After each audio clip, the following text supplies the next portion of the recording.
نعم. أحسن الله إليكم. في بعض متون المذهب يقولون المتغير بمخالط، أفضل التعبير بالمخالطة أم بالممازجة؟ الظاهر أن الممازجة أنها أخص،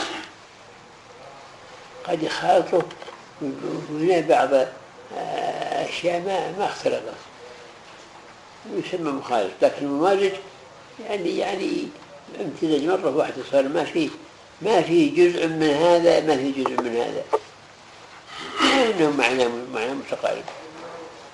أحسن الله إليكم. في الدلالة اللغوية وجدت أنه يقول المزج يختص غالبا بالسوائل بخلاف الاختلاط، قد يقع في هذا وهذا، يقول غالبا المزج أحسن في السوائل يعبر به مثل ما تفضلتم. اختلاط غنم هذا مع غنم هذا، هذه جامدات بينة ظاهرة. أحسن الله عليك. القلتان أحسن الله عليكم ما قدرتموها بالمقادير المعاصرة؟ عندنا القلتان 10 من التنع، فما تحريره من غير شك. يقول وهما 195 كيلو غرام، تزيد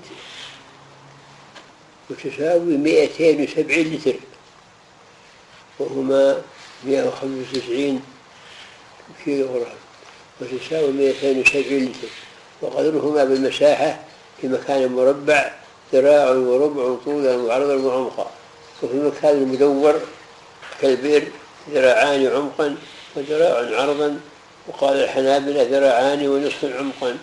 انتهى ملخصا من فقه الإسلامي وأدلته يوهبها الزحيري في الجزء الأول صفحة 122. كيف حسب الكيلو صار يا شيخ؟ هو 195 كيلو صار 270 جرام 270 لتر. يقول 270 لتر ولا 195 كيلو غرام، ويقول وزيادة 112 من 1000 جرام، عشير يعني تقريبا. عندهم الكيلو يساوي لتر في الماء. في الماء الكيلو يساوي لتر، وغيرها من السوائل فيه خلاف عند الفيزيائيين. متع الله بك، التنكة 18 لتر المعروف عن التنكة. التنكة 18 لتر، وكلامهم هذا قريب انها تملى البراميل اللي هي براميل الزيت الكبار دي، لأن برميل الزيت 12 تنكة. في 5 غرب 5 غرب القرب المعروف. لكن لو نظرنا للذراع، الذراع قرابة النصف متر، أحيانا يصل إلى 62 سنتي. لو جعلناها ذراع في ذراع في ذراع تكون أقل من هذا بكثير. الذراعات هذه التعمق فيها ما في جهد فائدة ولا في فائدة، بس يعرف الحسبة ولا ما لا عليه عمل ولا حديث بذلك. على كلام الشيخ عبد الله صار 204 لتر. على كلام الشيخ عبد الله أنه يعني برميل الزيت 12 تنكة صار 204. 270 عندي.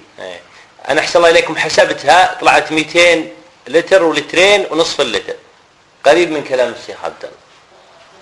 أجي أقول لك 270. هذا الشيخ بن بسام قال 200، والشيخ بن منيع قال 207. أما 270 هذا في بعد.